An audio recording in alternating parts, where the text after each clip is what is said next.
मेरे प्यारे बच्चों, स्वागत नहीं करोगे हमारा? अब घर बैठे पढ़ाई होगी फ़ोन पर, जब साथ होंगे आपके मित्र सर लाइव।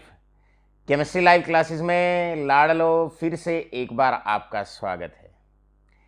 अभी तक सॉलिड स्टेट को नए अंदाज में आप सबके समक्ष पेश किया गया है। हमारा ये अंदाज आपके कमेंट सेक्शन से और फ़ोन पर जो वार्तालाप आप लोगों से होती है, जो डिस्कशन आपसे होता है, लगता है मुझे कि काफ़ी पसंद आप लोगों को आ रहा है।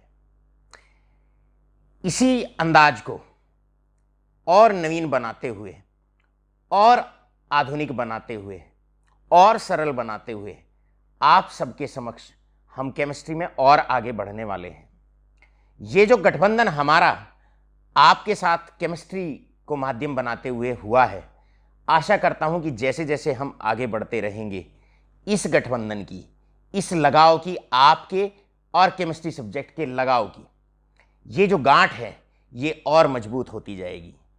आप एंजॉय करते रहिएगा, केमिस्ट्री में बने रहिएगा, अपने उत्साह और अपनी उमंग को नॉलेज के लिए इसी प्रकार आप लोग अग्रसर बनाए रखिएगा।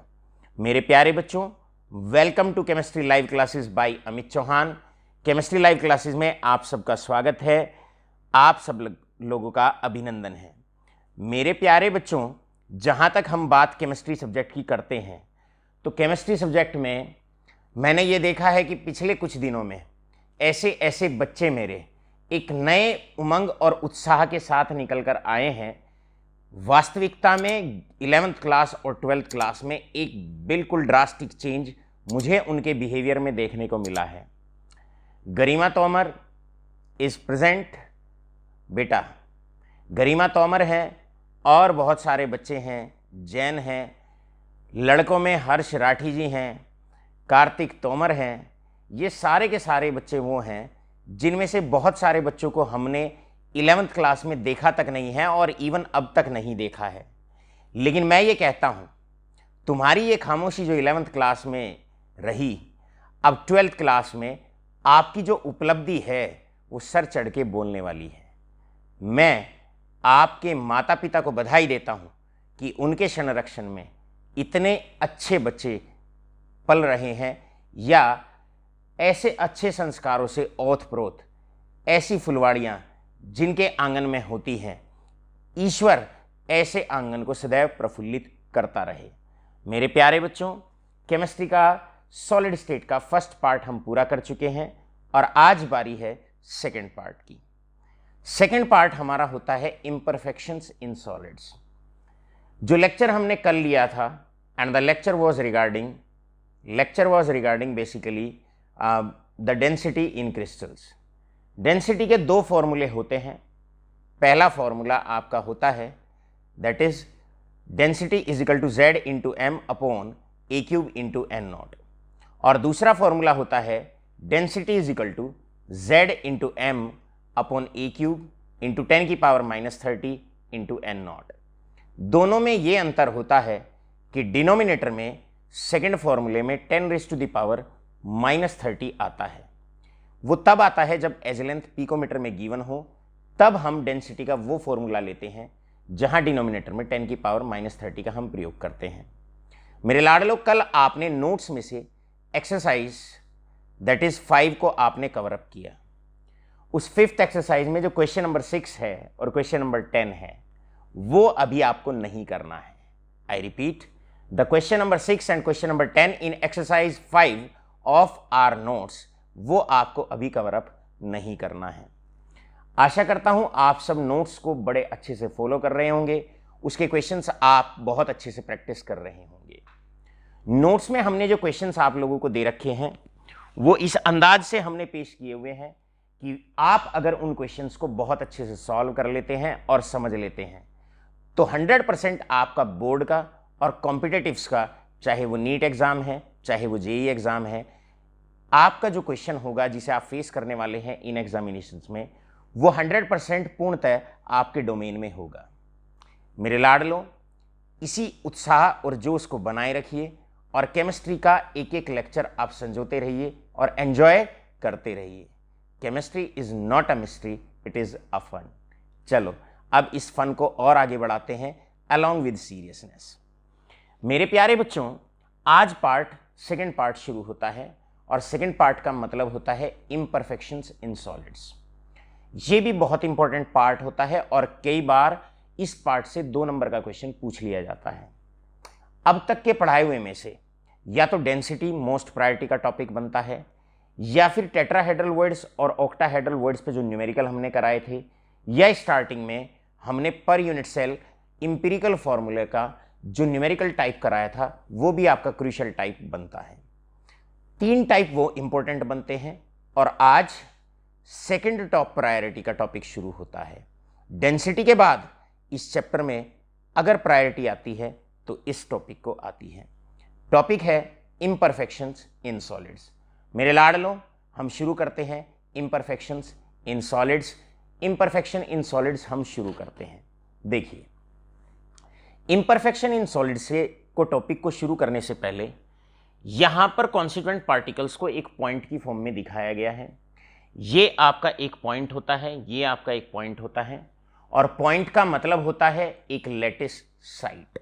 यहां पर हमने ऊपर इस चीज को लिखा हुआ है, पॉइंट का मतलब होता है एक लैटिस साइट। ये एक लैटिस साइट को रिप्रेजेंट करता है और लैटिस साइट का मतलब होता है ये लैटिस पॉइंट है, ये एक लैटिस साइट को रिप्रेजेंट करता है और लैटिस साइट का मतलब होता है ये एक सीपी अर्थात कॉन्स्टिट्यूएंट पार्टिकल को रिप्रेजेंट करता है। और कॉन्स्टिट्यूएंट पार्टिकल को रिप्रेजेंट करने का मतलब है एक एटम, एक आयन और एक मॉलिक्यूल इस पॉइंट पे प्रेजेंट होता है, इस पॉइंट पे प्रेजेंट होता है, इसको लैटिस साइट हम कहते हैं। यहां पर मेरे लाडलो अब ये इनके बीच में ये वेकेंट स्पेस बचा हुआ होता है, ये इन कॉन्स्टिट्यूएंट पार्टिकल्स के बीच में या लैटिस साइट्स के बीच में ये जो खाली स्पेस बचा हुआ होता है, ये जो खाली स्पेस बचा हुआ होता है इसको हम इंटरस्टिशियल साइट कहते हैं। सो आई रिपीट, ये आपका लैटिस पॉइंट है यानी कि लैटिस साइट है, अर्थात ये आपकी लैटिस साइट होती है और ये आपकी इंटरस्टिशियल साइट होती है। इंटरस्टिशियल साइट जो वेकेंट स्पेस लैटिस साइट के बीच में बचता है इसको इंटरस्टिशियल साइट बोला जाता है।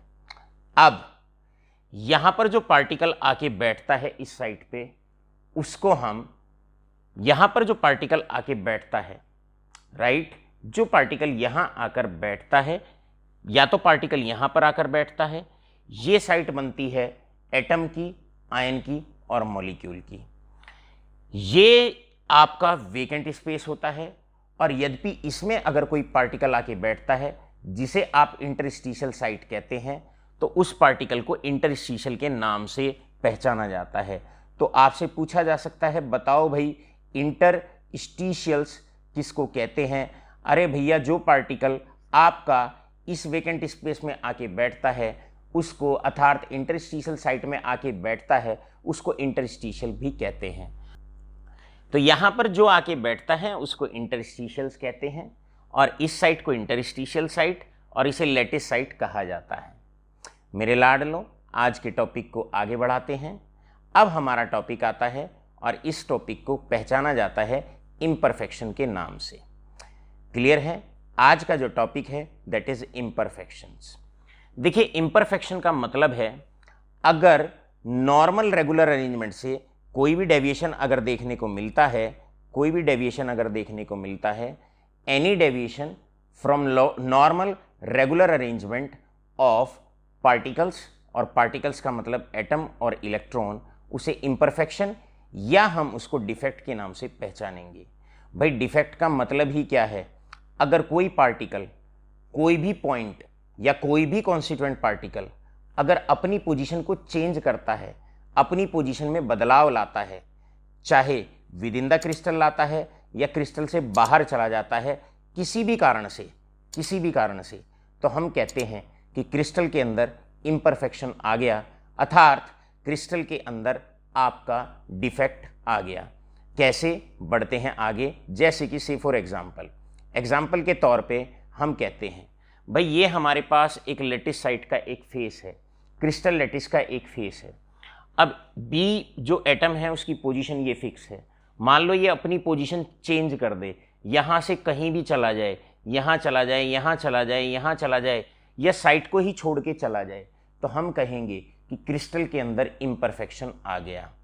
मान लो यहाँ से बी अपना एक इलेक्ट्रॉन छोड़ दे, क्लियर है, अब वो इलेक्ट्रॉन यहाँ आके बैठ जाए या क्रिस्टल लेटिस से बाहर चला जाए, तो जो नॉर्मल अरेंजमेंट है उसमें एक डेविएशन आ जाएगा, उसमें एक बदलाव आ जाएगा, और ये जो बदलाव आता है इसको हम इम्परफेक्शन या कहते हैं कि क्रिस्टल के अंदर डिफेक्ट आ गया। अब ये जो हमारा डिफेक्ट होता है, क्लियर, यहां पर इसे कहते हैं दैट इज डिफेक्ट, और इसको हम कहते हैं इम्परफेक्शन। सो मेरे लाडलो, आपको इम्परफेक्शन की डेफिनेशन एक बार और क्लियर करनी चाहिए। Any deviation from normal regular arrangement, अगर कोई भी डेविएशन होता है, कोई भी चेंज होता है, कोई भी बदलाव होता है पार्टिकल्स के रेगुलर अरेंजमेंट में, कॉन्स्टिट्यूएंट पार्टिकल्स के रेगुलर अरेंजमेंट में, तो हम कहते हैं कि क्रिस्टल के अंदर डिफेक्ट आ गया, क्रिस्टल के अंदर इम्परफेक्शन आ गया। क्लियर है। अब सबसे पहले यहाँ पर डेफिनेशन आती है एक आइडियल क्रिस्टल की। आइडियल क्रिस्टल का मतलब होता है, the meaning of ideal crystal is, मान लो यहाँ पर ये एक पार्टिकल है, ये एक पार्टिकल है, ये एक पार्टिकल है, ये एक पार्टिकल है। भैया अगर पार्टिकल्स अपनी पोजीशन पर ही बैठे हुए हैं और अगर क्रिस्टल में किसी तरह का कोई बदलाव नहीं आया है, किसी एटम ने, किसी इलेक्ट्रॉन ने, किसी भी पार्टिकल ने अगर अपनी पोजीशन नहीं बदली है या उनकी पोजीशन में किसी भी तरह का कोई बदलाव देखने को नहीं मिला है, तो ऐसे क्रिस्टल को हम कहते हैं दैट इज आइडियल क्रिस्टल। लेकिन आइडियल जनरली कोई भी क्रिस्टल आइडियल नहीं होता है। हर एक क्रिस्टल में थोड़ा बहुत डेविएशन अर्थात थोड़ा बहुत इम्परफेक्शन आ जाता है। अब वो कौन सी पोजीशन होती है, वो कौन सी कंडीशन होती है जब क्रिस्टल आइडियल होता है, अर्थात क्रिस्टल में किसी भी तरह का नॉर्मल रेगुलर अरेंजमेंट से डेविएशन नहीं होता है, तो वो पोजीशन होती है 0 केल्विन। अर्थात जब टेम्परेचर 0 केल्विन होता है तो जनरली ऐसा माना जाता है, क्योंकि वहाँ पर कॉन्स्टिट्यूएंट पार्टिकल्स की जो एनर्जी होती है वो लगभग 0 होती है, तो जिस आप एटम को या जिस पार्टिकल को आप जो पोजीशन दे देते हो वो वहीं पर रहता है, तो नॉर्मल रेगुलर अरेंजमेंट बना रहता है, तो क्रिस्टल के अंदर किसी भी तरह का इम्परफेक्शन नहीं होता है, और ऐसे क्रिस्टल को हम आइडियल क्रिस्टल के नाम से पहचानते हैं। लेकिन मेरे प्यारे बच्चों, ये जो इम्परफेक्शन होता है या ये जो डिफेक्ट होता है, जैसे जैसे टेम्परेचर बढ़ता है पार्टिकल्स को एनर्जी मिलती है और वो पार्टिकल अपनी पोजीशन पे वाइब्रेट करना शुरू कर देते हैं, और कई बार जब वाइब्रेशन बढ़ जाता है तो वो अपनी position with in the crystal change कर लेते हैं, या तो क्रिस्टल में ही अपनी साइड से उठ के कहीं और चले जाते हैं, या कई बार बहुत ज़्यादा एनर्जी मिलने से वो आपकी पूरे क्रिस्टल को छोड़ के चले जाते हैं, तो हम कहते हैं कि क्रिस्टल के अंदर इम्परफेक्शन आ गया।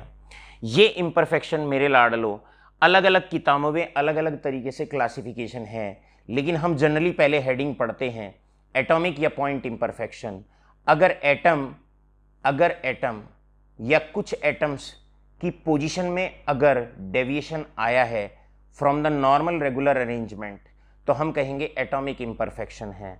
अगर इलेक्ट्रॉन की पोजीशन में डेविएशन आया है विद इन द क्रिस्टल या आउटसाइड द क्रिस्टल, या हम ये कहें इलेक्ट्रॉन्स की पोजीशन में एक डेविएशन आया है फ्रॉम नॉर्मल रेगुलर अरेंजमेंट, तो हम इलेक्ट्रॉनिक इम्परफेक्शन कहेंगे। इसके बाद हमारा आता है लाइन, और इसके बाद आता है प्लेन इम्परफेक्शन। भाई लाइन इम्परफेक्शन का मतलब होता है एक ग्रुप ऑफ एटम्स जो लाइन में हैं, अगर पूरी की पूरी लाइन में के रेगुलर अरेंजमेंट में बदलाव आया है तो उसे लाइन इम्परफेक्शन के नाम से पहचाना जाता है। और अगर क्रिस्टल लैटिस का पूरा ही एक प्लेन, ये वाला प्लेन, ये वाला प्लेन, ये वाला प्लेन, कोई भी एक प्लेन या एटम्स अक्रॉस ए प्लेन, अगर पूरा का पूरा प्लेन अपने नॉर्मल रेगुलर अरेंजमेंट से अगर बदलाव करता है, किसी तरह का डेविएशन करता है, तो हम उसको प्लेन इम्परफेक्शन के नाम से पहचानते हैं। मेरे लाडलो, बुक्स में आपका सिलेबस में केवल एटॉमिक इम्परफेक्शन बनता है, केवल और केवल, आई रिपीट, एटॉमिक इम्परफेक्शन बनता है। अब ये एटॉमिक इम्परफेक्शन आपका दो तरह का होता है, या तो पॉइंट इम्परफेक्शन या फिर लाइन इम्परफेक्शन। बढ़ते हैं आगे। पॉइंट इम्परफेक्शन का मतलब क्या है? 12th क्लास का जो सिलेबस होता है वो पॉइंट इम्परफेक्शन से आगे बढ़ते हैं। पॉइंट इम्परफेक्शन आपके सिलेबस में डिटेल में होता है। पॉइंट का मतलब होता है, जहाँ तक हम पॉइंट की बात करते हैं, स्टार्टिंग में भी हमने बताया है, पॉइंट एक कॉन्स्टिट्यूएंट पार्टिकल को रिप्रेजेंट करता है, एटम, मॉलिक्यूल और आयन को रिप्रेजेंट करता है। एक एटम या ग्रुप ऑफ एटम्स की पोजीशन में अगर बदलाव आता है, या एक एटम या ग्रुप ऑफ एटम्स अगर अपनी नॉर्मल रेगुलर अरेंजमेंट से डेविएट करते हैं, कोई बदलाव अपने नॉर्मल रेगुलर अरेंजमेंट से करते हैं, क्लियर है, तो ऐसे इम्परफेक्शन को या ऐसे डिफेक्ट को पॉइंट इम्परफेक्शन हम कहते हैं। एग्जाम्पल लेते हैं, जैसे यहाँ पर लेटिस साइट पे तो पॉइंट बैठा ही हुआ है, साथ में बाहर से कोई एक पॉइंट आया, बाहर से कोई एक एटम आया, आयन आया, और वो आके इंटरस्टिशियल साइट में बैठ गया, तो ये नॉर्मल रेगुलर अरेंजमेंट से एक अलग बदलाव हुआ। भाई गाड़ी में आप 5 सदस्य जा रहे हैं, 5 सीटर गाड़ी है, लेकिन एक छोटा बच्चा है, वो कदमों में बैठा दिया, पैरों में बैठा दिया, छठी सवारी है। आपके साथ ये हादसा कभी ना कभी हुआ होगा। बुआ जी के यहाँ, मामा जी के यहाँ जाते वक्त अगर छठा कोई बच्चा आ जाता है, क्लियर है, 5 सवारी की गाड़ी है, क्लियर, और कोई एक्स्ट्रा छोटा बच्चा आ जाता है, तो छोटे बच्चे को जो बीच में गैप होता है या पैरों के बीच में जो थोड़ी बहुत जगह बचती है, उसमें बैठा दिया जाता है, तो वो भी एक इम्परफेक्शन है। एक नॉर्मल रेगुलर अरेंजमेंट जो कंपनी ने गाड़ी के अंदर बनाया है, उस पोजीशन से डेविएट हो जाना, उस पोजीशन से बदलाव हो जाना, तो उसे हम इम्परफेक्शन कहते हैं। यहाँ पर आप देखेंगे एक एटम उस साइट पे आके बैठ गया जो नॉर्मली साइट पार्टिकल्स के लिए नहीं बनी है। नॉर्मल जो साइट पार्टिकल्स के लिए बनी है वो लेटिस साइट बनी है, वो ये वाली साइट बनी है, लेकिन पार्टिकल आया और किसी भी कारण से वो इंटरस्टिशियल साइट में चला गया, जो बीच में गैप बचता है उसे इंटरस्टिशियल साइट कहते हैं। तो ये एक एटम की वजह से क्रिस्टल के अंदर इम्परफेक्शन आ गया, इर्रेगुलर अरेंजमेंट आ गया, तो इसे हम पॉइंट इम्परफेक्शन के नाम से जानेंगे। यहां से आप देख सकते हैं एक पार्टिकल उठ के चला गया, एक नया पार्टिकल यहां पर आ गया, एक नया पार्टिकल यहां पर आ गया, तो हम कहेंगे यहां पर एक नया पार्टिकल आ गया, तो हम ये कहते हैं कि ये भी एटम, कुछ एटम की वजह से ऐसा हो रहा है, तो पॉइंट इम्परफेक्शन। तीसरे वाली फिगर में आप देख सकते हैं, जो हमारे पास थर्ड फिगर है, उसमें क्या होता है, ये एक सॉलिड है, यहां पर ये एक सॉलिड है, और सॉलिड है हमारे पास ऑरेंज कलर की बोल्स का और ग्रीन कलर की बोल्स का। ऑरेंज कलर की बोल्स, मान लो ये पार्टिकल ए है, ये पार्टिकल आपके बी हैं, लेकिन हुआ क्या, इनमें एक नए कलर का पार्टिकल आके बैठ गया, सी पार्टिकल आपके आ गया, तो सॉलिड ए और बी का है और उसमें एक नया पार्टिकल सी आ गया, तो जो नॉर्मल रेगुलर अरेंजमेंट है वो ए और बी का है, और उसमें कोई बाहर से एटम आ गया, तो हम कहेंगे यहाँ भी सॉलिड के अंदर इम्परफेक्शन आ गया, और इस तरह की इम्परफेक्शन को हम पॉइंट इम्परफेक्शन के नाम से पहचानेंगे। इसके बाद आगे बढ़ते हैं। अब आता है लाइन इम्परफेक्शन। लाइन का मतलब है जितने भी कॉन्स्टिट्यूएंट पार्टिकल्स जो एक लाइन के अंतर्गत आते हैं, अगर वो अपने नॉर्मल रेगुलर अरेंजमेंट से अगर डेविएट करते हैं, अर्थात उसमें कोई चेंजिंग करते हैं, बदलाव करते हैं, तो उसे लाइन डिफेक्ट के नाम से पहचाना जाता है। आप यहाँ पर देख सकते हैं कि यहाँ से एक लाइन पूरी की पूरी गायब ही हो जाती है, क्रिस्टल से गायब हो जाती है, तो इस तरह के इम्परफेक्शन को लाइन इम्परफेक्शन हम कहते हैं। यहाँ पर आता है इंटरस्टिशियल्स। इंटरस्टिशियल्स का मतलब होता है दीज आर द आयंस और atoms which occupy the interstitial site. Lad low lettuce site जो कॉन्स्टिट्यूएंट पार्टिकल के लिए बनी है, जहाँ पर कोई एटम, आयन या मॉलिक्यूल आके बैठता है, उसको लेटिस साइट कहा जाता है। इंटरस्टिशियल साइट का मतलब होता है उन साइट के बीच में जो खाली स्पेस बचता है, उसको इंटरस्टिशियल साइट कहते हैं। बढ़ते हैं आगे। अब यहां से atomic imperfection, class 12th syllabus, exclusively NCERT syllabus अब शुरू होता है। Atomic imperfection, atomic imperfection arise होता है due to irregular arrangement of atoms, atoms के इर्रेगुलर अरेंजमेंट के कारण, क्लियर है, या ग्रुप ऑफ एटम्स के इर्रेगुलर अरेंजमेंट के कारण। एटॉमिक इम्परफेक्शन पहला टाइप है स्टोशियोमेट्रिक डिफेक्ट्स।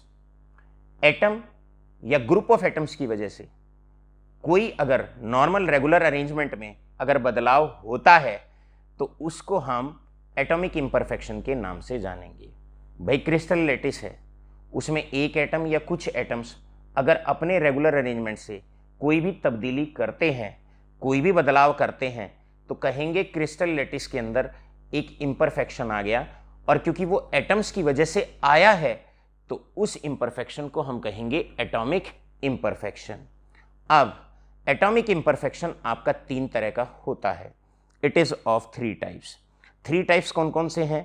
पहला टाइप है दैट इज स्टोशियोमेट्रिक डिफेक्ट्स। भाई स्टोशियोमेट्रिक डिफेक्ट्स का मतलब क्या होता है बच्चों? ध्यान से सुनने की और समझने की आवश्यकता है। भाई मान लो मेरे पास एक सॉलिड है, से for example I have a solid that is AB। मेरे पास एक सॉलिड AB है और ये डिफेक्ट से पहले की स्थिति है, नॉर्मल रेगुलर अरेंजमेंट ये था। मतलब डिफेक्ट से पहले AB1 था और BB1 था, दोनों के बीच में रेशो A1 B1 था, 1:1 का रेशो था। अब अगर डिफेक्ट के बाद भी, इरेगुलर अरेंजमेंट के बाद भी अगर रेशो सेम रहता है कॉन्स्टिट्यूएंट पार्टिकल्स में, तो हम कहते हैं कि डिफेक्ट के दौरान स्टोशियोमेट्री अर्थात ratio in between the different constituent particles retain रहा, तो ऐसे डिफेक्ट को स्टोशियोमेट्रिक डिफेक्ट के नाम से पहचाना जाएगा। मैं इसको रिपीट करता हूं। अगर डिफेक्ट के बाद रेशो बिटवीन द एटम्स या पार्टिकल्स अगर सेम रहता है, ratio in between the atoms, clear है, या ratio in between the constituent particles अगर सेम रहता है डिफेक्ट के बाद, तो हम उसको स्टोशियोमेट्रिक डिफेक्ट के नाम से पहचानेंगे। नॉन स्टोशियोमेट्रिक डिफेक्ट, अगर डिफेक्ट के बाद अगर रेशो में किसी तरह का चेंज आ जाए, बदलाव आ जाए, तो हम कहेंगे, क्या कहेंगे? Non stoichiometric defect. मान लो मेरे पास एक सॉलिड है और सॉलिड है दैट इज Cu2O, ये सॉलिड है। भाई डिफेक्ट से पहले कॉपर और ऑक्सीजन में जो रेशो है वो 2:1 का रेशो है, 2:1 का रेशो है। अब मान लो डिफेक्ट के बाद रेशो हो जाए दैट इज 1.9 और ऑक्सीजन हो जाए 1, तो रेशो में चेंज आ गया, रेशो 1.9 रेशो 1 रह गया। पहले रेशो 2:1 था और डिफेक्ट के बाद 1.9:1 रह गया। अगर डिफेक्ट के बाद ratio in between the constituent particles अगर चेंज हो जाता है, तो ऐसे डिफेक्ट को नॉन स्टोशियोमेट्रिक डिफेक्ट के नाम से पहचाना जाता है। तीसरा आता है इम्प्योरिटी डिफेक्ट्स। भाई सॉलिड था A और B का, क्लियर है, और उसमें डिफेक्ट के बाद कुछ पार्टिकल C के भी आ गए और सॉलिड बन गया ACB। पहले सॉलिड में A और B ही पार्टिकल थे, लेकिन डिफेक्ट के बाद उसमें कोई नया पार्टिकल भी आ गया सॉलिड के अंदर। मान लो ये मेरा कोई सॉलिड है, ये कोई सॉलिड है, पहले इसके अंदर पार्टिकल केवल और केवल A और B ही थे, क्लियर है, A और B ही पार्टिकल थे। अब कुछ पॉइंट पे C भी आकर बैठ गया, यहाँ से कोई एक A चला गया, एक A मान लो यहाँ से चला गया और A की जगह C आके बैठ गया, तो अब इस सॉलिड के अंदर A भी है, B भी है और C भी है। तो ऐसे डिफेक्ट को इम्प्योरिटी डिफेक्ट कहा जाता है। सॉलिड किसी और का और कोई उसमें आके बैठ जाए तो वो एक इम्प्योरिटी है। यानी कि 3 तरह के डिफेक्ट हमारे हुए। एटॉमिक इम्परफेक्शन 3 तरह का, stoichiometric, non stoichiometric, impurity. Stoichiometric का मतलब when after the defect ratio 1:1, 1:1, ratio between the constituent particles remains the same, उसे स्टोशियोमेट्रिक डिफेक्ट के नाम से पहचाना जाएगा। और अगर डिफेक्ट के बाद यहां पर 2:1 रेशो था और डिफेक्ट के बाद 1.9:1 रह गया, चाहे किसी भी कारण से रहा, तो उसे नॉन स्टोशियोमेट्रिक डिफेक्ट के नाम से पहचाना जाएगा।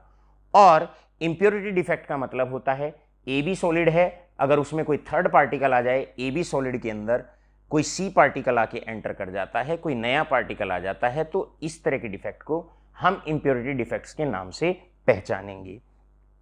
मेरे लाडलों, बढ़ते हैं आगे। इसके बाद स्टोशियोमेट्रिक डिफेक्ट। भाई स्टोशियोमेट्रिक डिफेक्ट यहां पर आपको हम पहले ही बता चुके हैं। सबसे पहले अब आप तैयार हो जाइएगा और अब आप कमर कस लीजिएगा। कमर किस लिए कसनी है आपको? भाई कमर कसनी है, अब एक एक जो आगे वर्ड बताते हैं वो आपके माइंड पे छप जाना चाहिए। जो भी वर्ड हम बताते हैं वो आपके दिमाग पे अब बिल्कुल चिपक जाना चाहिए, वो अब बिल्कुल अच्छे से स्टिक हो जाना चाहिए। तैयार हैं आप लोग? चलो, तो मेरे सारे जितने भी प्यारे बच्चे हैं सबसे पहले डेफिनेशन लर्न करेंगे और डेफिनेशन लर्न करेंगे स्टोशियोमेट्रिक डिफेक्ट्स की। स्टोशियोमेट्रिक डिफेक्ट का मतलब है जैसे कि मान लो मेरे पास NaCl सॉलिड है, right. Now after the imperfection, arrow का मतलब है अब इसमें इम्परफेक्शन आ गया, कुछ एटम्स और आयंस ने अपनी पोजीशन चेंज कर ली। क्या किया उसे छोड़ दीजिए, लेकिन डिफेक्ट के बाद भी NaCl का फॉर्मूला NaCl ही बना रहा। मतलब डिफेक्ट से पहले रेशो 1:1 था Na और Cl में, और डिफेक्ट के बाद भी रेशो 1:1 रहा। तो ऐसे डिफेक्ट को स्टोशियोमेट्रिक डिफेक्ट कहा जाएगा। भाई मान लो स्टार्टिंग में पार्टिकल 10 थे, Na 10 थे, क्लोरीन भी 10 थे, तो रेशो कितना था? यहाँ पर इसको पहले 10 थे, बाद में भी 10 थे, तो रेशो कितना था? 1:1, राइट। डिफेक्ट के बाद पार्टिकल एक Na चला गया, एक Cl चला गया, अब 9 रहे, यहाँ पर 9 रहे। ये डिफेक्ट से पहले बिफोर और ये रहा आफ्टर, ये रहा आफ्टर। क्लियर है? बिफोर 10:10, पहले 10 Na थे, 10 Cl थे, रेशो 1:1 था। अब डिफेक्ट के बाद क्या हुआ? एक Na चला गया, एक Cl चला गया। क्योंकि नॉर्मल रेगुलर अरेंजमेंट में 10-10 पार्टिकल थे, एक एक पार्टिकल अपनी पोजीशन को छोड़ के चला गया, कहेंगे भाई इम्परफेक्शन आ गया। लेकिन इम्परफेक्शन के दौरान अब सोडियम 9 रह गए, Cl 9 रह गए, रेशो कितना रहा? 1:1 रहा। व्हेन आफ्टर द डिफेक्ट, जब आफ्टर द डिफेक्ट अगर रेशो सेम रहता है तो ऐसे डिफेक्ट को स्टोशियोमेट्रिक डिफेक्ट के नाम से पहचाना जाता है। मेरे लाडलों, सबसे पहले हम पढ़ेंगे stoichiometric defect in non ionic solids. ये नॉन आयनिक सॉलिड्स का एग्जाम्पल है। Now we are taking the example of non ionic solids. मतलब यहां पर बढ़ते हैं। नॉन आयनिक सॉलिड में दो तरह का डिफेक्ट होता है। स्टोशियोमेट्रिक डिफेक्ट दो तरह का होता है। पहला, जिसको वैकेंसी डिफेक्ट के नाम से पहचाना जाता है। वैकेंसी डिफेक्ट का मतलब होता है अगर क्रिस्टल के अंदर कुछ लैटिस साइट्स खाली पाई जाती हैं। यहां पर आप देखेंगे ये लैटिस साइट हैं, सारी की सारी ये लैटिस साइट हैं। बीच में जो स्पेस बचता है, उसको इंटरस्टिशियल साइट कहा जाता है। अब क्रिस्टल लैटिस के अंदर कुछ साइट खाली हैं, तो ये यहां पर एक वेकेंट साइट है, ये एक वैकेंसी है। इस तरह के डिफेक्ट को आप वैकेंसी डिफेक्ट के नाम से पहचानेंगे। मतलब अगर कुछ लैटिस साइट क्रिस्टल लैटिस के अंदर खाली पाई जाती हैं तो इस तरह के डिफेक्ट को वैकेंसी डिफेक्ट के नाम से पहचाना जाता है। अब दूसरा है जैसे कि यहां पर पार्टिकल लैटिस साइट में तो है ही है, साथ के साथ इंटरस्टिशियल साइट में भी प्रेजेंट है, तो ऐसे डिफेक्ट को इंटरस्टिशियल डिफेक्ट के नाम से यहां पर इंटरस्टिशियल डिफेक्ट में आपने देखा कि पार्टिकल आपका लैटिस साइट में भी प्रेजेंट है और इंटरस्टिशियल साइट में भी प्रेजेंट है। तो इस प्रकार stoichiometric defect non ionic solid में दो तरह का हो गया। पहला, वैकेंसी डिफेक्ट, मतलब अगर कुछ पॉइंट्स अर्थात कॉन्स्टिट्यूएंट पार्टिकल्स अर्थात एटम्स, एक ही बात है, अगर अपनी लैटिस साइट से मिसिंग है तो ऐसे डिफेक्ट को वैकेंसी डिफेक्ट के नाम से पहचाना जाएगा। और अगर हम बात करें, अगर पार्टिकल लैटिस साइट के साथ साथ अगर इंटरस्टिशियल साइट में भी प्रेजेंट है तो ऐसे डिफेक्ट को इंटरस्टिशियल डिफेक्ट के नाम से पहचाना जाएगा। अब यहां पर एक बड़ा प्यारा सा क्वेश्चन आता है और क्वेश्चन ये है, नोट करिएगा। क्वेश्चन आता है कि भाई बताओ आप डेंसिटी पर क्या फर्क पड़ता है as a result of vacancy defect and interstitial defect. आपको बताना है, आई रिपीट, कि डेंसिटी पर वैकेंसी डिफेक्ट का और इंटरस्टिशियल डिफेक्ट का क्या फर्क पड़ता है। तो भैया आप लोग जानते हैं density is directly proportional to mass, density is directly proportional to the मास।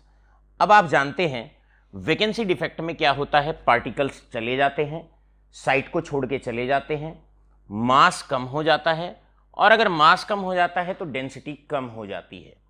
साथ के साथ इंटरस्टिशियल डिफेक्ट में क्या होता है, पार्टिकल तो प्रेजेंट होता ही है, साथ के साथ कुछ एक्स्ट्रा पार्टिकल्स आके भी बीच में बैठ जाते हैं, अर्थात मास बढ़ जाता है, और अगर मास बढ़ जाता है तो इंटरस्टिशियल डिफेक्ट में क्रिस्टल के अंदर डेंसिटी उसकी बढ़ जाती है। बढ़ते हैं आगे। अब यहाँ पर आपका मॉडर्न सिलेबस शुरू होता है, जहाँ से क्वेश्चन आने की जो प्रोबेबिलिटी होती है वो बहुत ज़्यादा होती है। और अब डिफेक्ट शुरू होते हैं इन case of ionic solids. I repeat, अब जो डिफेक्ट शुरू होते हैं वो आयनिक सॉलिड्स के अंदर डिफेक्ट शुरू होते हैं। अब आयनिक डिफेक्ट्स की अगर मैं बात करता हूं तो आयनिक डिफेक्ट में जो पहला इफेक्ट होता है, आई एम रिपीटिंग, अब जो डिफेक्ट शुरू हो रहा है वो आयनिक सॉलिड्स के अंदर डिफेक्ट शुरू हो रहे हैं। अब पेंसिल और या पेन और कॉपी लेके आप बैठ जाइएगा। शिखा चौधरी, रिया पवार, सारे के सारे बच्चे, क्लियर, गरिमा तोमर, आप सबको मैं कहता हूं अब आप पेन लेके बैठ जाइएगा बेटे, और ये सारी गरिमा और ये सारी शिखा चौधरी और ये रिया पवार और जितने भी हर्ष राठी हैं, कार्तिक तोमर हैं, सभी को संबोधित मैं कर रहा हूं। दो चार बच्चों के नाम लिए तो इसका मतलब ये नहीं है कि ये भतीजे और भतीजी लगती हैं और आप पराए लगते हैं।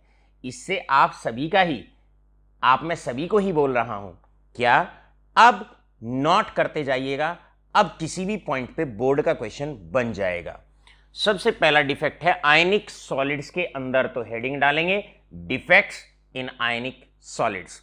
डिफेक्ट्स इन आयनिक सॉलिड्स में पहला डिफेक्ट होता है जिसको स्कॉटकी डिफेक्ट के नाम से पहचाना जाता है। भाई स्कॉटकी डिफेक्ट में क्या होता है, equal number of cations and anions. यहां से आप देखेंगे दो ऑरेंज कलर की बॉल हैं, पार्टिकल्स हैं, और एक बीच में से पार्टिकल गायब है।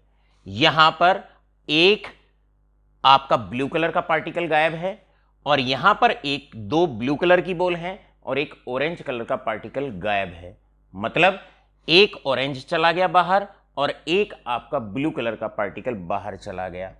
मेरे लाडलो, ऑरेंज कलर का पार्टिकल सोडियम आयन को रिप्रेजेंट करता है, और अगर हम बात करते हैं जो ब्लू कलर का पार्टिकल है वो क्लोराइड आयन को रिप्रेजेंट करता है। मतलब क्या हुआ यहां पर ये हुआ कि इस क्रिस्टल के अंदर अगर मैं बात करूं तो इस क्रिस्टल के अंदर एक तो सोडियम आयन आपका मिसिंग है और एक आपका क्लोराइड आयन मिसिंग है। तो यहां पर अगर हम बात करें, ये रहे सोडियम आयन, ये रहे सोडियम आयन और ये रहे क्लोराइड आयन। पहले मान लो यहां पर अगर 10 सोडियम आयन थे और 10 क्लोराइड आयन थे, तो अब आफ्टर द डिफेक्ट हुआ क्या, अब यहां से डिफेक्ट का हेडिंग हम डालेंगे। डिफेक्ट के हेडिंग में से रेशो था 1:1। क्या था रेशो? 1:1। रेशो था 10:10, अर्थात 1:1 रेशो था। अब डिफेक्ट के बाद एक सोडियम आयन चला गया, एक क्लोराइड आयन चला गया। अब रेशो बैठ गया 9:9, अर्थात रेशो अब भी बिफोर द डिफेक्ट और आफ्टर द डिफेक्ट रेशो रहा 1:1। यानी कि अगर डिफेक्ट के बाद रेशो बिटवीन द केटायन और एनायन अगर सेम रहता है तो ऐसे डिफेक्ट को हम स्टोशियोमेट्रिक डिफेक्ट कहते हैं। और आयनिक सॉलिड्स के केस में ऐसे डिफेक्ट को जहां पर इक्वल केटायन चले जाएं और इक्वल एनायन चले जाएं, ऐसे डिफेक्ट को हम स्कॉटकी डिफेक्ट के नाम से पहचानेंगे। तो स्कॉटकी डिफेक्ट को हम रिपीट करते हैं। It is a defect in case of ionic solids जहां पर equal number of cations and equal number of anions are removed from the latest site. तो यहां पर डेफिनेशन है, डेफिनेशन फोकस करिएगा। क्या है definition? In this defect involve removal of equal number of cations and equal number of anions from the latest site, from the space lattice या from the latest site. तो इस तरह के defect को Schottky defect कहा जाता है। आपसे सवाल है, बताओ बच्चों कैसे साबित करोगे कि स्कॉटकी डिफेक्ट एक स्टोशियोमेट्रिक डिफेक्ट है? क्यों? क्योंकि जितने कैटायंस जाते हैं उतने ही एनायन जाते हैं, तो ratio after the defect cation और एनायन में सेम रहता है। और अगर डिफेक्ट के बाद रेशो बिटवीन द कैटायन और एनायन अगर सेम रहता है तो इस टाइप के डिफेक्ट को हम स्कॉटकी डिफेक्ट के नाम से पहचानेंगे। अब यहां से नेक्स्ट पॉइंट आता है स्कॉटकी डिफेक्ट के बारे में कुछ पॉइंट्स। ऐसा डिफेक्ट कहां देखने को मिलता है?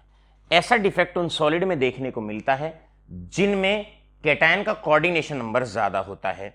भाई अब सीधी सी बात है, कोऑर्डिनेशन नंबर का मतलब होता है कैटायन को जो पार्टिकल्स हैं वो ज्यादा टच करते हैं। भाई बेटा एक बात बताओ, एक बार पार्टिकल का साइज छोटा है तो उसका कोऑर्डिनेशन नंबर कम होगा, ऐसे उसका कोऑर्डिनेशन नंबर कम होगा। और अगर आप बताइए ये कैटायन है हमारे पास, इस कैटायन की हम बात करते हैं, साइज अगर ये है तो कोऑर्डिनेशन नंबर यहाँ पर 4 है, यहाँ पर कोऑर्डिनेशन नंबर इसका 4 है। और अगर मान लो अगर आपका कैटायन जो है उसका साइज बड़ा है तो जैसे ही साइज बढ़ जाएगा वैसे ही उसका कोऑर्डिनेशन नंबर भी बढ़ जाएगा। अब आप देखते जाइए यहां पर उसका कोऑर्डिनेशन नंबर बढ़ जाएगा।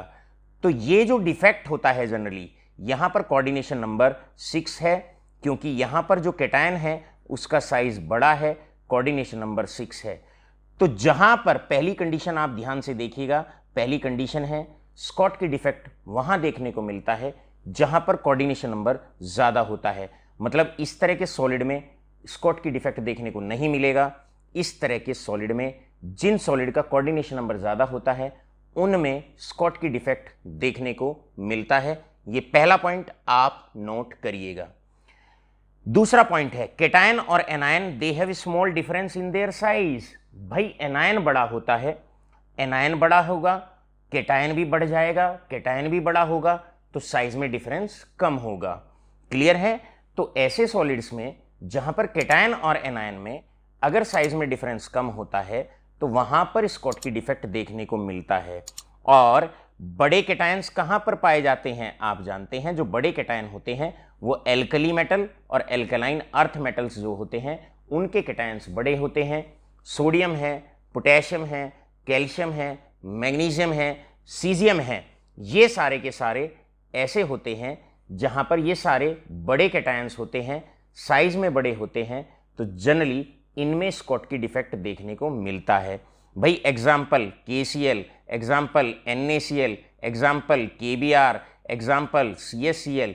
तो यहां पर आप चारों में देखेंगे एल्कली और एल्कलाइन अर्थ मेटल्स का हमने एग्जाम्पल लिया है। कैटायन बड़ा है साइज में, कोऑर्डिनेशन नंबर ज़्यादा है, कैटायन एनायन के साइज में डिफरेंस कम होगा। क्लियर है? तो यहां पर आपको स्कॉटकी डिफेक्ट या शॉर्टकी डिफेक्ट जो भी सुविधा हो वो बोलिए देखने को मिलेगा। क्लियर है? तो हम कहते हैं स्कॉटकी डिफेक्ट को एक बार रिपीट करते हैं, बहुत बहुत बहुत इंपॉर्टेंट है। पहला पॉइंट, स्कॉटकी डिफेक्ट का मतलब क्या होता है?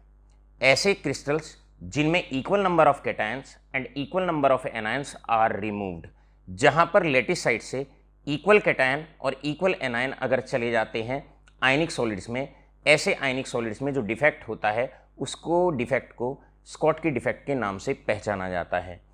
ये डिफेक्ट जनरली वहां देखने को मिलता है जहां पर कोऑर्डिनेशन नंबर सॉलिड्स में कैटायन का ज़्यादा होता है, अर्थात कैटायन का साइज बड़ा होता है, या हम कह सकते हैं कैटायन और एनायन के साइज में जो डिफरेंस होता है वो कम होता है। और जनरली स्कॉटकी डिफेक्ट एल्कली और एल्कलाइन अर्थ मेटल्स के केस में देखने को मिलेगा। क्लियर है? यहां पर आके अब हम चलेंगे आयनिक सॉलिड्स में दूसरा डिफेक्ट, और आयनिक सॉलिड्स का जो दूसरा डिफेक्ट होता है, या अभी स्कॉटकी डिफेक्ट की थोड़ी सी और बात करते हैं। बात होती है that is effect on density. भाई आप बताइए मुझे, यहां पर अगर हम बात करें, यहां से कैटायन चला गया, यहां से एनायन चला गया, इसका मतलब मास कम हो गया, और आप जानते हैं अगर मास कम हो जाएगा तो डेंसिटी कम हो जाएगी। तो आप लोगों से एक बड़ा प्यारा सा क्वेश्चन ये पूछा जा सकता है, और क्वेश्चन क्या है, what is the effect on density as a result of Schottky defect. तो आपका आंसर सीधा सीधा यहां से आ जाना चाहिए, भाई डेंसिटी डिक्रीज होगी। क्यों डिक्रीज होगी? डेंसिटी डिक्रीजेस क्योंकि मास कम हो जाएगा, और अगर मास कम हो जाएगा तो डेंसिटी कम हो जाएगी। साथ के साथ जब जब डिफेक्ट आता है, जब जब इंपरफेक्शन आता है, तो समझ जाओ आयनिक सॉलिड या किसी भी सॉलिड की जो स्टेबिलिटी होती है वो भी कम हो जाती है। तो बड़ा एक आम सा, एक जनरल सा क्वेश्चन आया करता है बच्चों कि what is the effect of this defect on solid. भैया अगर इंपरफेक्शन का पहला इफेक्ट कोई भी आता है किसी सॉलिड में, अगर इंपरफेक्शन आता है, डिफेक्ट आता है, तो उसकी स्टेबिलिटी तो कम ही हो जाएगी ना। डिफेक्ट तो अगर आदमी में भी आ जाए तो उसकी स्टेबिलिटी कम हो जाती है, तो ये तो सॉलिड है। तो आप हमेशा जब जब इफेक्ट आपसे पूछा जाए किसी भी डिफेक्ट के अंदर, तो आप बोलने वाले हैं सबसे पहले स्टेबिलिटी पे बोलेंगे और दूसरा आप डेंसिटी पर बोलेंगे। यश, अब चलते हैं हम आयनिक सॉलिड में दूसरे डिफेक्ट की तरफ, और दूसरा डिफेक्ट होता है जिसको फ्रैंकल डिफेक्ट के नाम से पहचाना जाता है। आयनिक सॉलिड्स के अंदर दूसरे डिफेक्ट की ओर हम आगे बढ़ रहे हैं, और दूसरा डिफेक्ट है हमारा फ्रैंकल डिफेक्ट। फ्रैंकल डिफेक्ट में क्या होता है बच्चों? फ्रैंकल डिफेक्ट में एक पार्टिकल अपनी लैटिस साइड से उठ के, या कैटायन अपनी लैटिस साइड से उठ के इंटरस्टिशियल साइट में चला जाता है। यानी कि आप यहां पर देख सकते हैं एक कैटायन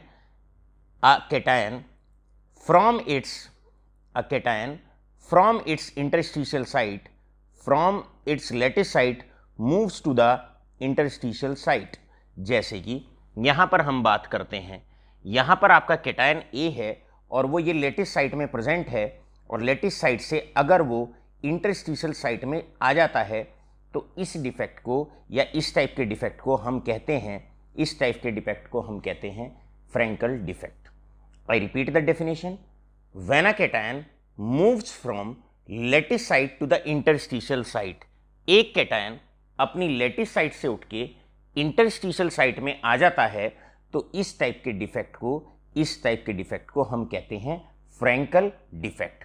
अब भाई ये स्टोशियोमेट्रिक डिफेक्ट कैसे है? देखो कैटायन और एनायन, ये है कैटायन, ये है एनायन। मान लो पहले 10 कैटायन थे, एनायन 10 थे, तो रेशो था 1:1 रेशो था। अब डिफेक्ट आया क्रिस्टल में। डिफेक्ट का मतलब है अब आयंस ने अपनी पोजीशन बदली, पोजीशन बदलने के बाद भी जितने कैटायन पहले थे बस एक उठ के यहां आ गया, कैटायन का नंबर भी सेम रहा। क्लास में से एक बच्चा अपनी सीट से उठ के दूसरी सीट पर बैठ गया जाके, क्लियर है? तो बच्चे तो सेम ही रहे, तो कैटायन भी 10 रहे डिफेक्ट के बाद, और एनायन भी 10 रहे। तो डिफेक्ट के बाद अब भी रेशो 1:1 रहा, पहले भी रेशो 1:1 था, अब भी रेशो 1:1 है। यानी कि व्हेन आफ्टर द डिफेक्ट के बाद अगर ratio between the cation and anion remains the same, तो इस टाइप के डिफेक्ट को हम स्टोशियोमेट्रिक डिफेक्ट कहते हैं। और उसी स्टोशियोमेट्रिक डिफेक्ट में आयनिक सॉलिड्स के अंदर जब एक कैटायन अपनी साइट से उठ के इंटरस्टिशियल साइट में चला जाता है, तो इस टाइप के डिफेक्ट को फ्रैंकल डिफेक्ट के नाम से पहचाना जाता है। मेरे प्यारे बच्चों, यहां पर पहला पॉइंट आप नोट करेंगे। पहला पॉइंट क्या होता है, हमेशा याद रखिए हमारी दो तरह की साइट होती हैं, एक एलएस मतलब लेटिस साइट, और एक होती है हमारी इंटरस्टिशियल साइट। सो मेरे लाडलो, एक लेटिस साइट है, ये लेटिस साइट है, ये इंटरस्टिशियल साइट है। जब हम इसको बनाते हैं तो ऐसा दिखता है कि इंटरस्टिशियल साइट बड़ी है और लेटिस साइट छोटी है, लेकिन वास्तविकता में ऐसा नहीं होता। रियल में क्या होता है, रियल में ये बड़ी होती है और ये छोटी होती है। कैसे? जैसे हमारे पार्टिकल्स तो जनरली इस प्रकार होते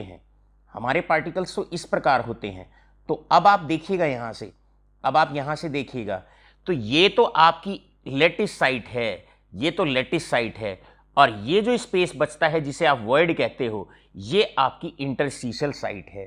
तो हमेशा याद रखना, लेटिस साइट हमेशा बड़ी है, इंटरस्टिशियल साइट हमेशा छोटी है। तो इसका मतलब यहां पर अगर कोई पार्टिकल आ रहा है तो वो छोटा पार्टिकल है। तो एक स्मॉल कैटायन, आई रिपीट, एक स्मॉल कैटायन अपनी साइट से उठता है और इंटरस्टिशियल साइट में चला जाता है। तो इस तरह के स्टोशियोमेट्रिक डिफेक्ट को आयनिक सॉलिड्स में फ्रैंकल डिफेक्ट्स के नाम से पहचाना जाता है।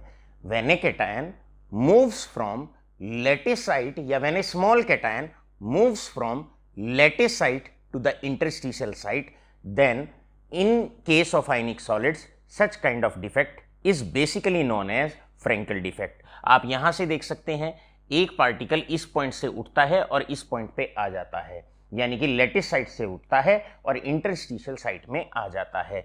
तो इस टाइप के डिफेक्ट को फ्रैंकल डिफेक्ट के नाम से पहचाना जाता है। अब हम जानने की कोशिश करेंगे फ्रैंकल डिफेक्ट के कुछ इंपॉर्टेंट पॉइंट्स। फ्रैंकल डिफेक्ट में पहला इंपॉर्टेंट पॉइंट ये आता है, फ्रैंकल डिफेक्ट कहां देखने को मिलता है? ये वहां पर देखने को मिलता है जहां पर कोऑर्डिनेशन नंबर लो होता है। मतलब ऐसे कंपाउंड में जनरली देखने को मिलता है जहां पर कैटायन का साइज छोटा होता है। भाई कैटायन का साइज अगर छोटा होगा तो कोऑर्डिनेशन नंबर ऑटोमेटिकली लो होगा।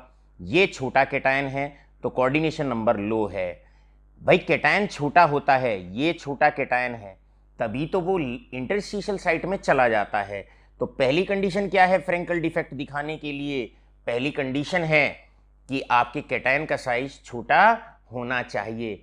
और कैटायन छोटे कौन होते हैं? कैटायन छोटे होते हैं ट्रांजिशन एलिमेंट्स अर्थात डी ब्लॉक के एलिमेंट्स, जैसे कि हम बात करते हैं सिल्वर होता है, कॉपर होता है। डी ब्लॉक के जो जनरली कैटायंस होते हैं वो कंपैरेटिवली साइज में छोटे होते हैं और इसीलिए वो आसानी से और बड़े प्यार से लैटिस साइट से इंटरस्टिशियल साइट में चले जाते हैं। तो जनरली जो ट्रांजिशन एलिमेंट्स होते हैं वो इस टाइप का डिफेक्ट शो करते हैं। यहां पर एक बड़ा प्यारा सा क्वेश्चन बनता है और क्वेश्चन बनता है कि भाई बताओ एल्कली मेटल्स में, एल्कली मेटल्स की अगर हम बात करते हैं तो एल्कली मेटल्स में इस टाइप का डिफेक्ट देखने को नहीं मिलता। क्यों नहीं मिलता? रीजन है क्योंकि एल्कली मेटल्स का साइज बड़ा होता है और वो लैटिस साइट से स्मॉल इंटरस्टिशियल साइट में नहीं जा सकते। क्यों नहीं जा सकते? क्योंकि एल्कली मेटल का साइज बड़ा होता है। इसके बाद भैया यहां पर एनायन बिग है, लार्जर है और कैटायन यहां पर स्मॉल है, तो इन दोनों में डिफरेंस ज्यादा होता है। तो दूसरी कैरेक्टरिस्टिक ये है कि कंपाउंड जिनमें there is a large difference in between the size of cation and anion is large, वहां पर इस तरह के डिफेक्ट को ऑब्जर्व किया जाता है। और यहां पर हमने एक पॉइंट लिखा हुआ है, transition elements shows Frenkel type of defect. इस तरह का क्वेश्चन हमने आपको यहां पर लिखा हुआ है। अब सवाल आता है भाई फ्रैंकल डिफेक्ट की अगर हम बात करें, आपसे पूछें कि बताइए फ्रैंकल डिफेक्ट पे डेंसिटी का क्या फर्क पड़ता है? ये देखिए फ्रैंकल डिफेक्ट पे डेंसिटी का क्या फर्क पड़ता है बताओ।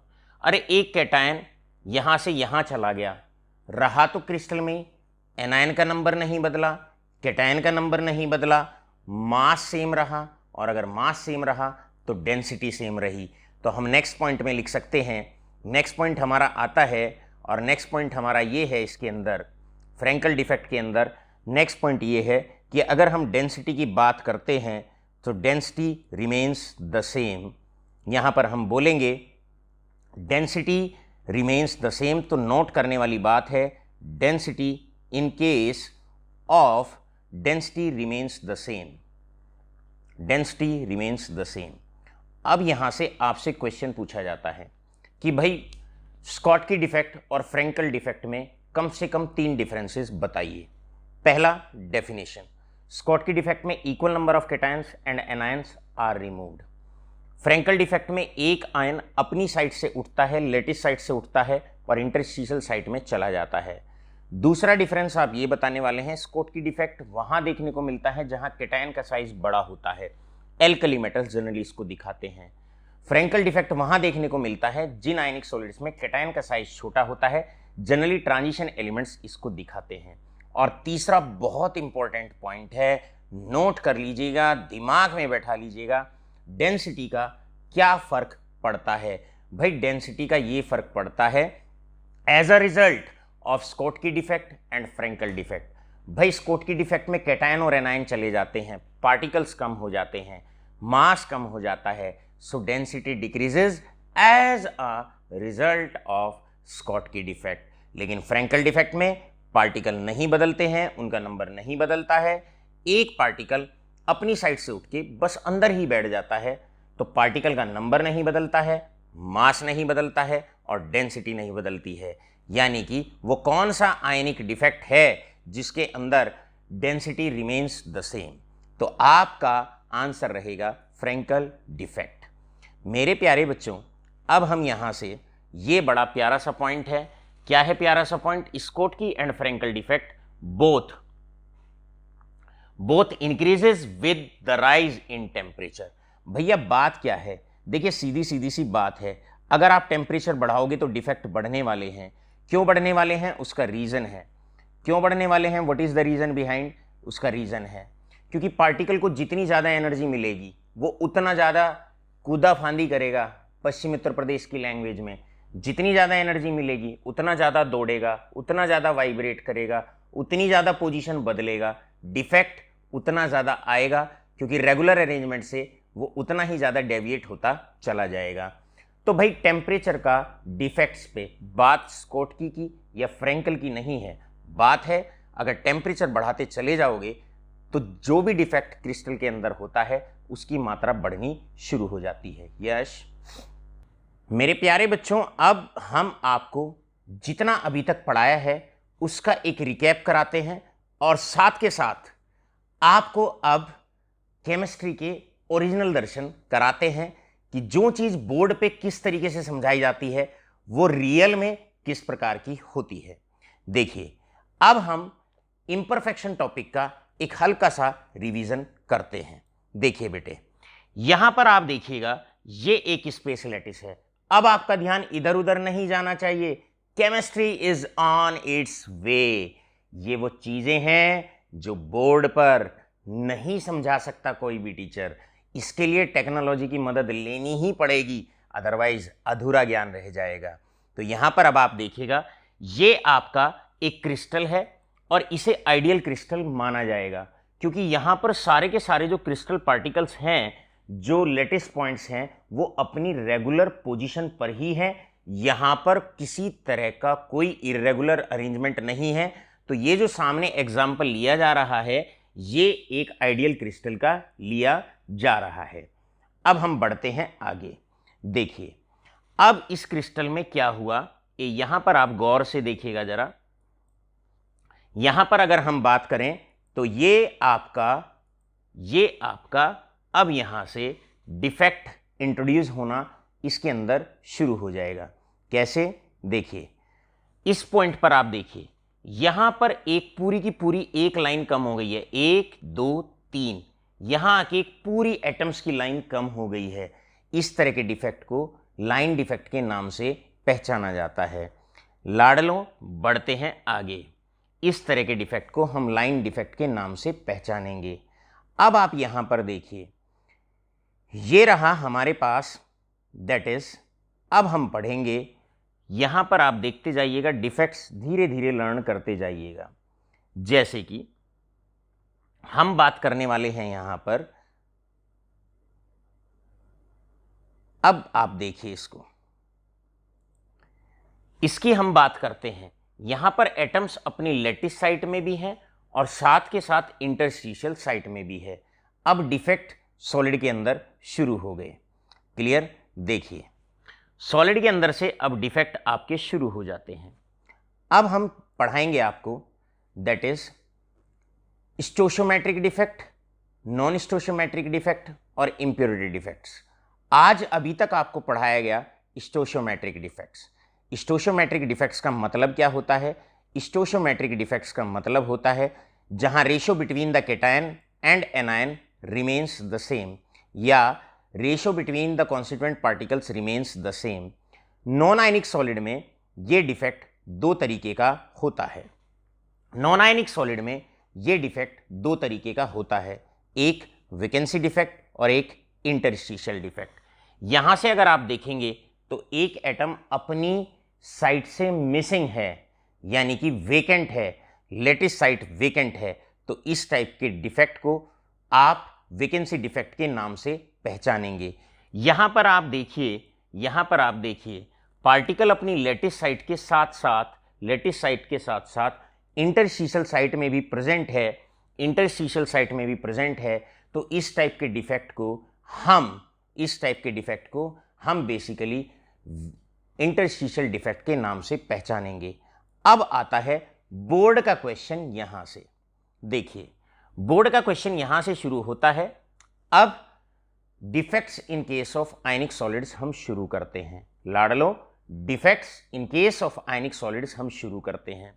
देखिए, हम पार्टिकल ऐसे दिखाते हैं। वास्तविकता में अब पिक्चर आपके सामने है और ये पिक्चर आपको ये दर्शाती है कि कैटायन और एनायन आयनिक सॉलिड्स में किस प्रकार अरेंज होते हैं। रियल पिक्चर आपके सामने है। अब आयनिक सॉलिड में आज आपको दो तरह के डिफेक्ट बताए गए। पहला स्टोशियोमेट्रिक डिफेक्ट या पहला स्कॉटकी डिफेक्ट और दूसरा फ्रेंकल डिफेक्ट। देखिए यहां पर गौर से, ये आपका यहां पर आप देख सकते हैं कि एक आयन अब आप देख सकते हैं यहां पर एक आयन अपनी किसी साइट से उठ के और यहां पर इंटरस्टिशियल साइट में पहुंच गया। मेरे लाडलो, आपने एक बात नोट की कि इंटरस्टिशियल साइट ये है वो वेकेंट स्पेस, लेकिन बुक्स में, किताबों में ऐसे नहीं दिखाते। जैसे हमने वो गोले से बनाए थे, पॉइंट वाला जो स्ट्रक्चर बनाया था, उस तरीके से दिखाते हैं। तो रियल में और आपकी जो बुक में होता है उसमें डिफरेंस होता है। हमारा एक प्रयास है कि अपने बच्चों को एक रियल पिक्चर दिखाई जाए। देखिए, तो यहां से अब हम आगे बढ़ते हैं। आयनिक सॉलिड्स के डिफेक्ट 100% आएगा भाई, स्कॉटकी डिफेक्ट और Frenkel defect. Internal exam, home exam में मुझे नहीं लगता कि कोई भी टीचर शायद इस पे क्वेश्चन ना दे। देखिए, तो यहां पर अब आप पहचानने की कोशिश करिए। ऐसा कब होता है? ऐसा तब होता है एक आयन आया अपनी साइट से उठ के और इंटरस्टिशियल साइट में आ गया। इस तरह के डिफेक्ट को फ्रेंकल डिफेक्ट कहा जाता है। When a cation from its lattice site move करता है टू द इंटरस्टिशियल साइट। अब फ्रेंकल डिफेक्ट कब देखने को मिलता है? जब कैटायन देखो छोटा है, एनायन काफी बड़ा है, यानी कि इनके साइज में अगर डिफरेंस ज्यादा है, तब आपको फ्रेंकल डिफेक्ट देखने को मिलता है। राइट, तब आपको फ्रेंकल डिफेक्ट देखने को मिलता है। अब गौर से देखते रहिएगा। यहां से आयन उठा और यहां पर आके बैठ गया, अपनी साइड से उठा और यहां पर आके बैठ गया। इस तरह के डिफेक्ट को जो भी पीछे दिखाया गया फ्रेंकल डिफेक्ट के नाम से पहचाना जाता है। अब बारी है स्कॉटकी डिफेक्ट की। स्कॉटकी डिफेक्ट में आप देखिए, यहां पर हम जो दिखा रहे हैं आपको, वो ये दिखा रहे हैं कि कैटायन और एनायन के साइज में ज्यादा डिफरेंस नहीं है। यहां पर कैटायन बड़ा होता है। जब कैटायन बड़ा होता है तो गौर से देखते रहिएगा, पल के मत हटाइए। एक पेयर यहां से एनायन बीच में से कैटायन बीच में से एक एनायन, एक कैटायन चला गया, एक एनायन चला गया, एक पेयर यहां से चला गया, एक पेयर यहां से एनायन कैटायन चला गया, यहां से कैटायन एनायन, एक कैटायन एनायन का पेयर यहां से चला गया, एक पेयर यहां से चला गया। जब equal number of cations and equal number of anions अपनी लेटिस साइट से चले जाते हैं, क्रिस्टल लेटिस को छोड़ के चले जाते हैं, तो इस तरह के डिफेक्ट को स्कॉटकी डिफेक्ट कहा जाता है। This type of defect is basically known as Schottky defect. मेरे प्यारे बच्चों, यहां पर अब फ्रेंकल डिफेक्ट में कैटायन यहां से चला, यहां आ गया। स्कॉटकी डिफेक्ट में एक कैटायन, एक एनायन, एक कैटायन। तो ये स्कॉटकी डिफेक्ट की एक पिक्चर है और ये जो पिक्चर है ये फ्रेंकल डिफेक्ट की एक पिक्चर है। इस प्रकार हमने लाडलो कोशिश की। यश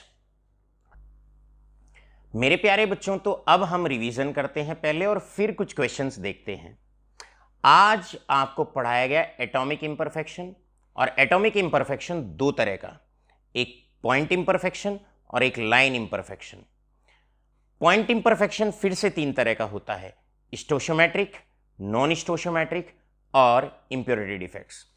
स्टोशियोमेट्रिक डिफेक्ट्स का मतलब होता है when after the defect the stoichiometry remains the same, अर्थात ratio between the constituent particles remains the same.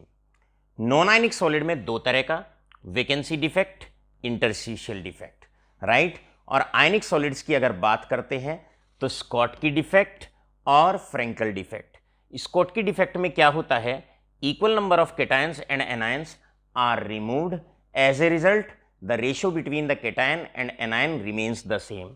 Schottky defect कहाँ देखने को मिलता है, जहाँ केटायन का साइज बड़ा होता है, कोऑर्डिनेशन नंबर ज़्यादा होता है और केटायन एनायन के साइज के बीच में डिफरेंस कम होता है। जनरली इसका मतलब कहाँ देखने को मिलता है, एल्कली और एल्केनाइन अर्थ मेटल्स में स्कॉटकी डिफेक्ट देखने को मिलता है। फ्रेंकल डिफेक्ट में क्या होता है, एक आयन अपनी साइड से उठता है और इंटरस्टिशियल साइट में चला जाता है। इंटरस्टिशियल साइट साइज में छोटी होती है, रियल पिक्चर में हम आपको दिखा चुके हैं। जैसे कि से फॉर एग्जांपल, अगर एग्जांपल के तौर पे अगर हम बात करते हैं तो हमने जो पहले आपको क्लिप दिखाई थी उसमें हम ये बात दिखा चुके हैं। तो फ्रेंकल डिफेक्ट जनरली कहाँ देखने को मिलता है, कंपाउंड जिनका कोऑर्डिनेशन नंबर लो होता है अर्थात केटायन का साइज छोटा होता है, जिनमें ट्रांजिशन एलिमेंट्स जनरली इनको दिखाते हैं CuCl, AgCl, AgBr। बड़ा एक प्यारा सा यहाँ पर क्वेश्चन आता है, ये आप लोगों के लिए होमवर्क है। AgBr दोनों ही तरह के डिफेक्ट दिखाता है, Frenkel defect and Schottky defect. Homework है, सोचिएगा ऐसा क्यों होता है।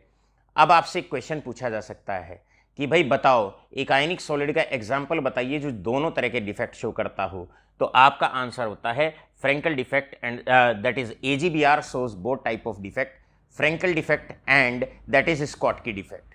इसके बाद आपसे अब ये IIT JEE में क्वेश्चन बनता है, this question belongs to IIT JEE। अब जरा क्वेश्चन देखिएगा आप सारे के सारे।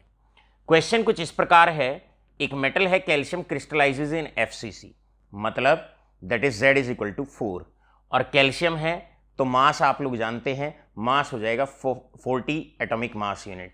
सो आपका मॉली एटॉमिक मास हो गया या ग्राम एटॉमिक मास 40 हो गया। दूसरा parameter Z is equal to 4 आपको गिवन है। तीसरा एज लेंथ आपको 600 पिकोमीटर गिवन है और चौथा आप N0 आप अपने आप जानते हैं। अब आपको कल बताया गया था कि डेंसिटी को निकालने के लिए हमें 4 चीज़ों की आवश्यकता पड़ती है और चारों चीज़ें हमें अच्छे से गिवन है। क्लियर है, डेंसिटी के फॉर्मूले में अगर 4 चीज़ें पता हो 5वीं निकल जाती है। अब इन्होंने कहा calculate the density of the metal, तो भाई डेंसिटी का वही फॉर्मूला आपने लगाना है। एज लेंथ पिकोमीटर में गिवन है तो नीचे A³ × 10⁻³ वाला फॉर्मूला आप लगाएंगे। क्लियर है, लेकिन आगे कुछ लिखा हुआ है, आगे लिखा हुआ है 0.2% फ्रेंकल डिफेक्ट है सॉलिड के अंदर। अब आपको बताया गया है डेंसिटी निकालिए, पहले आप डेंसिटी निकाल लेंगे। बहुत इंपॉर्टेंट क्वेश्चन है, गौर से सुनिएगा। IIT JEE के लिए ये क्वेश्चन इंपॉर्टेंट होता है और इस तरह के क्वेश्चन जनरली पूछे जाते हैं। ये आपका एक्सरसाइज जो 5 एक्सरसाइज है हमारे नोट्स के अंदर, उसका 10th क्वेश्चन यही है, जिसे आज हमने शुरू में कहा था कि अभी उसे छोड़ दीजिए। तो ये कॉन्सेप्ट इसीलिए कहा गया था कि इसलिए आप अभी उस पर थोड़ा सा रेस्ट ले सकते हैं। अब 0.2% भाई फ्रेंकल डिफेक्ट है। फ्रेंकल डिफेक्ट का डेंसिटी पे कोई फर्क नहीं होता, आज आपको बताया गया। मतलब जो भी डेंसिटी आप निकालेंगे उसका कोई भी फर्क नहीं, वही आंसर आप लिख देंगे। क्यों लिख देंगे? क्योंकि फ्रेंकल डिफेक्ट का डेंसिटी पर कोई फर्क नहीं पड़ता, क्योंकि फ्रेंकल डिफेक्ट में एक आयन अपनी साइड से उठता है, अंदर चला जाता है। इंटरस्टिशियल साइट में नंबर ऑफ पार्टिकल्स नहीं बदलते, मास नहीं बदलता, डेंसिटी नहीं बदलती। जो डेंसिटी कल निकाल रहे थे वही डेंसिटी आप आज भी लिख देंगे। लेकिन एक केस इंपॉर्टेंट बनता है, और इंपॉर्टेंट केस बनता है 0.2% स्कॉटकी डिफेक्ट भी है। अब आप एक बात बताओ, स्कॉटकी डिफेक्ट में क्या होता है? पार्टिकल साइड से चला जाता है, और अगर पार्टिकल साइड से चला जाएगा तो number of particles per unit cell कम हो जाएंगे। स्कॉटकी डिफेक्ट में केटायन और एनायन चले जाते हैं तो number of particles per unit cell कम हो जाएंगे। तो आप क्या करने वाले हैं, FCC में 4 पार्टिकल होते हैं, 4 पार्टिकल होते हैं पर यूनिट सेल। तो आप 4 में से, वीडियो पॉज करके बार बार सुन सकते हैं, 4 में से Z इज इक्वल टू 4 में से माइनस करेंगे, 4 में से माइनस करेंगे 0.2% ऑफ 4, तो आपके number of particles per unit cell कम हो जाएंगे और Z की वैल्यू डिफेक्ट के बाद वाली लिखनी है। तो Z की वैल्यू में केवल फर्क आएगा, और क्या फर्क आएगा? 4 माइनस 0.2% ऑफ 4, केवल स्कॉट की डिफेक्ट में। चलिए भाई, अब हम चलते हैं बोर्ड के क्वेश्चंस की तरफ। क्या बच्चों आपको यह डायग्राम अच्छे से दिख रहा है? जरा देखिएगा। ऑल राइट, बड़ा प्यारा सा क्वेश्चन है। 3-3 नंबर में इस तरह के क्वेश्चन कई बार पूछ लिए जाते हैं। अगर बाय चांस न्यूमेरिकल डेंसिटी पर नहीं बना तो एक थियोरेटिकल क्वेश्चन बनेगा, और थियोरेटिकल क्वेश्चन के लिए डिफेक्ट्स सबसे प्यारा टॉपिक माना जाता है। यहां पर आपको एक क्रिस्टल दिखाया हुआ है और आपसे कहा है consider the figure of the defective crystal. इस क्रिस्टल के अंदर डिफेक्ट कहा गया है। अब देखिए, यहां पर नेगेटिव चार्ज, यहां नेगेटिव चार्ज, यहां से एक पॉजिटिव चार्ज अर्थात केटायन गायब है। यहां पर आप देखिए पॉजिटिव चार्ज, यहां से एक एनायन गायब है। तो आप बताओ, एक केटायन गायब है, एक एनायन गायब है, equal number of cation and equal number of anion अगर किसी क्रिस्टल में से चले जाते हैं तो इस टाइप के डिफेक्ट को क्या कहा जाता है, या इस टाइप के वैकेंसी डिफेक्ट को आयनिक सॉलिड में क्या कहा जाता है? पहला question, name the defect shown by this diagram. Answer क्या हो जाएगा? आंसर हो जाएगा स्कॉट की defect. What is the effect of this defect on the solid? बताओ डिफेक्ट का सॉलिड पे क्या फर्क पड़ता है? सीधा सीधा आंसर है भाई, स्टेबिलिटी कम हो जाएगी सॉलिड के अंदर से अगर हम बात करते हैं, कुछ पार्टिकल चले जाएंगे तो सॉलिड में गैप आ जाएगा, सॉलिड खोखला हो जाएगा तो स्टेबिलिटी कम हो जाएगी। तीसरा question, name an ionic compound which shows this type of defect. भाई स्कॉट की डिफेक्ट कौन दिखाते हैं? एल्कली मेटल्स दिखाते हैं। KCl दिखा सकता है, NaCl दिखा सकता है, KBr दिखा सकता है, CaCl दिखा सकता है। कितने सारे एग्जाम्पल हो गए। अब आपसे एक क्वेश्चन हम ही पूछ लेते हैं, चलो बताओ स्टोशियोमेट्री पे क्या फर्क पड़ेगा कंपाउंड की? भाई कोई फर्क नहीं पड़ेगा। क्यों नहीं पड़ेगा? क्योंकि आप जानते हैं स्कॉट की डिफेक्ट किसका एग्जाम्पल आता है? स्टोशियोमेट्रिक डिफेक्ट्स का। और स्टोशियोमेट्रिक डिफेक्ट में स्टोशियोमेट्री पे अर्थात रेशियो ऑफ केटायन और एनायन पे कोई फर्क नहीं पड़ता। तो इस प्रकार मेरे लाडलों आपसे क्वेश्चन पूछे जा सकते हैं। आज का लास्ट क्वेश्चन है, और लास्ट क्वेश्चन ये है, that is Why is Frankel defect not shown by alkali metals? Alkali metals Frenkel defect क्यों नहीं दिखाते? क्योंकि फ्रैंकल डिफेक्ट में एक आयन अपनी साइड से उठता है और छोटी इंटरस्टिशियल साइट में जाता है। एल्कली मेटल्स का साइज बड़ा होता है, इसीलिए वो इंटरस्टिशियल साइट में नहीं जा सकते, क्योंकि इंटरस्टिशियल साइट का साइज छोटा होता है। लाडलो, आशा करता हूं दिमाग में पूरी केमिस्ट्री। आपने सलमान खान की एक मूवी देखी होगी जिसमें वो कहता है, कुछ शायद ऐसी स्टेटमेंट होती है कि मैं दिल में नहीं दिमाग में आता हूं, वो तो आप मुझसे बेहतर जानते हैं, लेकिन हमने कोशिश की है केमिस्ट्री को आपके दिमाग पे उतारने की, केमिस्ट्री को आपके दिल में उतारने की, और केमिस्ट्री से प्यार करने का एक एनवायरनमेंट आपके समक्ष पेश किया गया है। ये अंदाज तो हमारा आपको पसंद आया होगा। आपका दिन शुभ हो। Thank you.